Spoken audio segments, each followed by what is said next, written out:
तो बच्चों की पुकार बाप सुनते हैं प्रैक्टिकल में तब जब बच्चे भी बाप को फॉलो करें, बाप की बात को माने।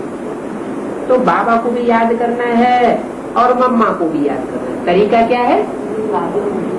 अमृत बेले बैठ जिस आत्मा को सफा देनी है, जिस आत्मा को मदद देनी है, उस आत्मा को भी याद करना, उसका फीचर भी याद आएगा, उसकी आत्मा स्टार को भी याद करना और साथ साथ में शिव बाबा को भी याद करना।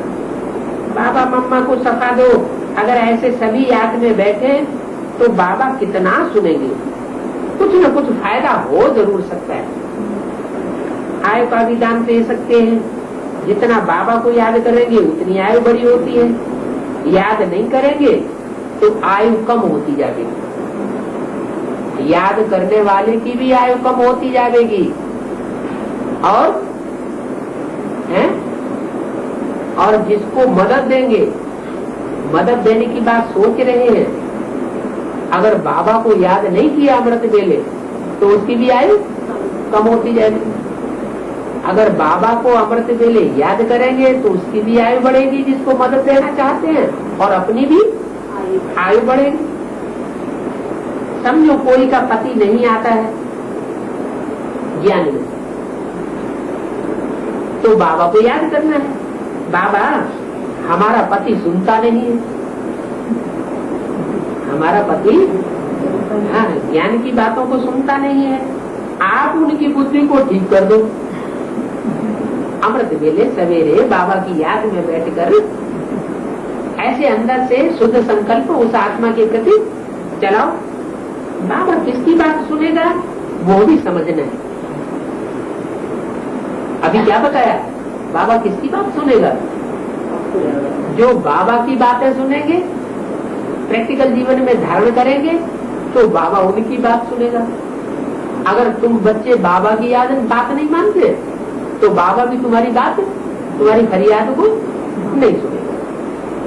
जो सदैव याद करते होंगे उनकी बात जरूर मानेंगे। क्या आज उठे उमंग उत्साह में आ गए और कल फिर डब्बा गोल हो गया, नहीं उठे, कभी उठे कभी नहीं उठे, कभी उठे तो लेकिन नींद में झीकने लगे तो बाप ध्यान नहीं देंगे। कब सुनेंगे? जब तुम रेगुलर याद में हो जाएंगे तो बाप भी तुम्हारी बात, तुम्हारी फरियाद जरूर सुनेंगे।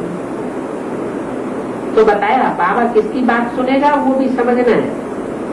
किसकी बात सुनेगा है? जो निरंतर याद में रहेंगे उनकी बात सुनेंगे, और निरंतर याद में नहीं रहेंगे तो बाबा भी उनकी बात नहीं सुनेगा। ऐसे नहीं कि याद तब किया जब कोई काम पड़ा, तब तो मतलब भी हो गए। ऐसे नहीं, याद करने की टेव पड़ जानी चाहिए। अमृत बेले बाबा तो सदैव याद करते रहना है, ये प्रैक्टिस पक्की करना है।